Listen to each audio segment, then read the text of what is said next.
ये जो ग्रंथ हैं नफरत को बोने वाले, एक युग में मनुस्मृति, दूसरे युग में रामचरितमानस और तीसरे युग में गुरु गोवलकर का बंच ऑफ थॉट, ये दुनिया को हमारे देश को, समाज को नफरत में बांटती है। नफरत देश को महान नहीं बनाएगा, जब भी कभी महान बनाएगा तो मोहब्बत ही बनाएगा। अन्य धर्म में चले जाएं, हिंदू धर्म त्याग दें, आप इस्लाम का पालन करने लगे या क्रिश्चियनिटी धर्म को पालन करें, अन्य धर्म चले जाएं, वो आपके लिए बेहतर होगा। नमस्कार, आप देख रहे हैं बिहार तक। मैं हूं आपके साथ सुकन्या सिंह। बिहार के शिक्षा मंत्री चंद्रशेखर ने रामचरितमानस पर बयान क्या दिया, जिसके बाद बिहार की सियासत तेज हो गई। एक ओर तो उन पर बीजेपी हमलावर है ही, दूसरी तरफ पूरे मामले पर महागठबंधन के ही घटक दल जेडीयू के नेतागण भी हमलावर हो गए हैं बिहार के शिक्षा मंत्री पर। अब ताजा बयान आया है जेडीयू के विधायक डॉक्टर संजीव कुमार का। डॉक्टर संजीव कुमार ने तीखा हमला चंद्रशेखर पर बोला है। उन्होंने कहा कि शिक्षा मंत्री की मानसिक स्थिति ठीक नहीं है और साथ ही उन्होंने शिक्षा मंत्री चंद्रशेखर को इस्लाम धर्म अपनाने की भी सलाह दे डाली। ये जो ग्रंथ हैं नफरत को बोने वाले, एक युग में मनुस्मृति, दूसरे युग में रामचरितमानस और तीसरे युग में गुरु गोवलकर का बंच ऑफ थॉट, ये दुनिया को हमारे देश को, समाज को नफरत में बांटती है। नफरत देश को महान नहीं बनाएगा, जब भी कभी महान बनाएगा तो मोहब्बत ही बनाएगा। तुलसीदास जी ने बहुत सोच समझ के लिखा है और उनके बारे में अनाप शनाप बयान देना, मुझे लगता है कि इनकी मानसिक स्थिति थोड़ी खराब हो चुकी है। माननीय शिक्षा मंत्री जी, आपको सामने आकर के माफी मांगना चाहिए, गलती करके डिफेंड नहीं करें। अगर आप माफी मांगने से इनकार करते हैं तो बेहतर होगा कि आप अन्य धर्म में चले जाएं, हिंदू धर्म त्याग दें, आप इस्लाम का पालन करने लगे या क्रिश्चियनिटी धर्म को पालन करें, अन्य धर्म चले जाएं, वो आपके लिए बेहतर होगा।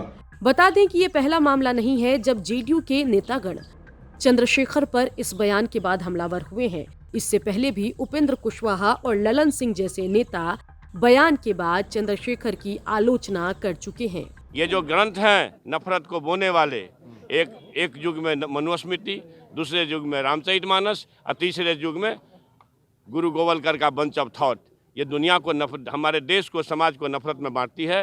नफरत देश को महान नहीं बनाएगा, जब भी कभी महान बनाएगा तो मोहब्बत ही बनाएगा। देखिए, आरजेडी के मिनिस्टर का जो बयान आया है, सीधे तौर पे भारतीय जनता पार्टी को लाभ पहुंचाने वाला बयान है। उन्होंने क्या कहा नहीं कहा एक विषय है, लेकिन जो कुछ भी कहा, जिस विषय पर वो बात कर रहे हैं, ऐसे विषयों पर जब भी चर्चा होगी तो यह सब एजेंडा तो बीजेपी का एजेंडा है। बीजेपी के एजेंडा पर बात करने का मतलब है कि उसके फील्ड में जाकर खेलना, उसकी पिच पर खेलना।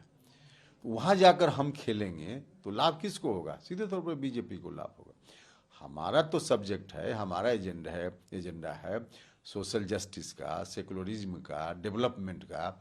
माननीय मुख्यमंत्री जी ने इतने वर्षों में इतना काम किया, यह हमारा एजेंडा है। बता दें कि शिक्षा मंत्री चंद्रशेखर को इस्लाम धर्म अपनाने की सलाह देने वाले जेडीयू विधायक डॉक्टर संजीव सिंह भूमिहार जाति से आते हैं। माना ये जा रहा है कि उनको सिर्फ अपने टिकट की चिंता है। उनको डर सता रहा है कि अगर जेडीयू का सिंबल नहीं मिला तो फिर उनके सियासी भविष्य का क्या होगा। इसलिए बीजेपी से नजदीकी बढ़ाने के लिए भी डॉक्टर संजीव सिंह ने तीखी प्रतिक्रिया चंद्रशेखर के बयान के बाद दी है। माना ये जा रहा है कि भूमिहार जाति से आने वाले डॉक्टर संजीव चाहते हैं कि अगर बीजेपी का सिंबल मिल जाए तो उनके लिए अपने विधानसभा सीट से विधायक बनने की राह आसान हो जाएगी 2025 के विधानसभा चुनाव में। इसीलिए उन्होंने ललन सिंह और उपेंद्र कुशवाहा से 2 कदम आगे बढ़ते हुए बिहार के शिक्षा मंत्री और आरजेडी नेता चंद्रशेखर पर तीखा हमला बोला। खैर, अपनी मंशा तो डॉक्टर संजीव ने दिखा दी है। अब देखना होगा कि डॉक्टर संजीव के इस तीखे हमले के बाद बीजेपी की तरफ से क्या उनको कांटेक्ट किए जाने की संभावना बढ़ती है या नहीं। ब्यूरो रिपोर्ट, बिहार तक।